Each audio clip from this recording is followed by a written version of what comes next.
La jeunesse ensemble pour le Mali ou l'armée rouge d'Ibeka a tenu une conférence de presse pour soutenir le président Ibrahim Boubacar Keïta et annoncer qu'elle va organiser une marche le 8 juin prochain en soutien au gouvernement du président Ibeka. Cette conférence a lieu aujourd'hui 4 juin 2018 à la Maison de la Presse. Pour les organisateurs de cette conférence, la marche de l'opposition du 2 juin 2018 a été réprimée parce qu'elle était interdite. Ils dénoncent une tentative de déstabilisation du Mali par l'opposition et préviennent qu'il n'y aura pas un deuxième 2012.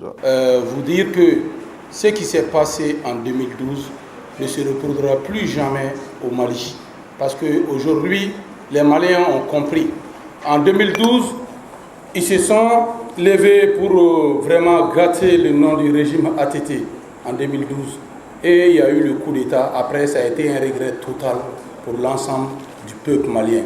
Et je tiens à dire à ce peuple qu'en 1997, c'est ces mêmes politiciens qui étaient partisans d'Alpha Omar Konaré. Quand Alpha gazait l'opposition, enfermait les leaders d'opposition, est-ce qu'ils sont sortis pour crier et dénoncer ce geste de Alpha Omar Konaré? Ils n'ont pas fait. Et quand on prend l'ORTM aujourd'hui, chaque pouvoir qui se sont succédés à la tête du Mali ont toujours utilisé l'ORTM comme l'arme de guerre du pouvoir. Donc moi je pense qu'aujourd'hui, ils n'ont pas d'argument, un. Deuxièmement aussi, ils n'ont pas de fonds, ils ne se sont pas préparés pour cette élection, ils n'ont pas d'argent.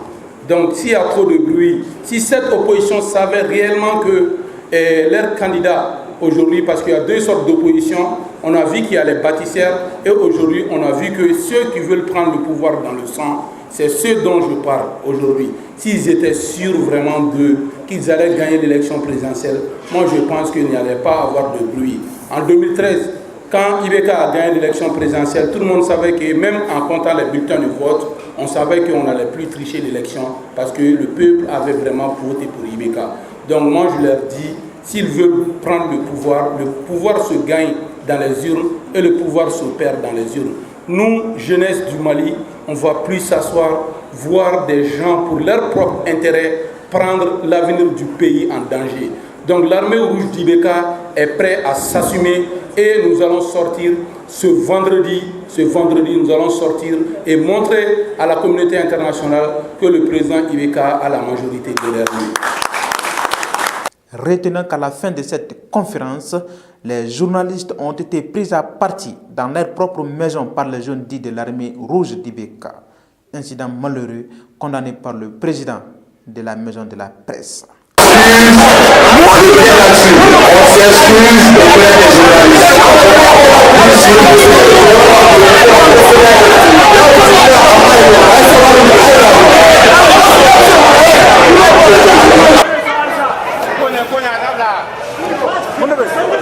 Sama